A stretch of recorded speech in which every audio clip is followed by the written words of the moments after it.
Remedial शिक्षण कार्यक्रम 2025-26 माह अप्रैल।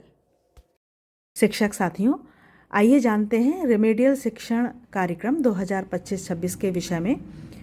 अप्रैल माह में सभी परिषदीय प्राथमिक, उच्च प्राथमिक, कंपोजिट और कस्तूरबा गांधी बालिका विद्यालयों में कक्षा 2 से 8 तक के बच्चों के लिए 3 सप्ताह का रेमेडियल शिक्षण कार्यक्रम हम सभी को आयोजित करना है। कक्षा 1 में हम नवप्रवेशी बच्चों के लिए 12 सप्ताह का गतिविधि आधारित स्कूल रेडीनेस कार्यक्रम चला रहे हैं। इसलिए ये जो रेमेडियल का कार्यक्रम है ये कक्षा 2 से 8 तक के बच्चों के लिए है।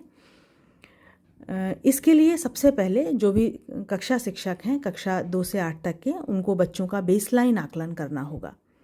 इसके लिए जो विषय हैं वो हैं हिंदी, गणित, अंग्रेजी, हमारा परिवेश, विज्ञान, सामाजिक अध्ययन। आपको बच्चों का एक फॉर्मेटिव असेसमेंट करना होगा ताकि आप उनकी वास्तविक अधिगम स्तर को ज्ञात कर पाएँ। इसके लिए जो आप प्रश्न पत्र तैयार करेंगे वो पिछली कक्षाओं की दक्षताओं पर आधारित होगा।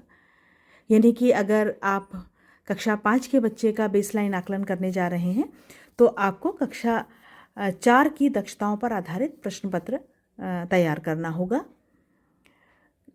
ये जो बेसलाइन का काम है आपको 5 अप्रैल तक पूरा कर लेना है।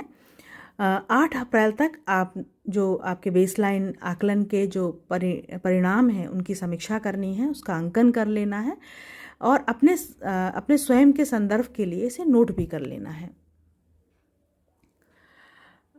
बेसलाइन आकलन करने के बाद आप जो अधिगम दक्षताएं आपको लगें कि जिन पर आपको विशेष काम करना है उसकी सूची बना लें और आगे के 3 सप्ताह तक बच्चों के साथ उन पर रेमेडियल कार्य करें।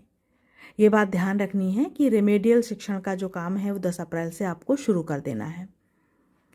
ये जब काम पूर्ण हो जाए तब आपको 28 अप्रैल से 30 अप्रैल के मध्य बच्चों के जो अधिगम स्तर में सुधार आया है उसको जानने के लिए एंडलाइन आकलन भी करना है। तत्पश्चात आपको जब आप रेमेडियल शिक्षण कार्य जो है सफल संचालन आप अपनी कक्षाओं में कर लें, उसके बाद आप कक्षा स्तरीय पाठ्यक्रम और जो हमारी पाठ्य पुस्तकें हैं उस पर कक्षा में शिक्षण कार्य बच्चों के साथ करें।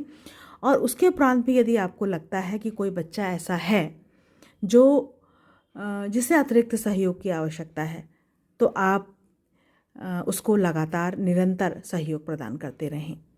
धन्यवाद।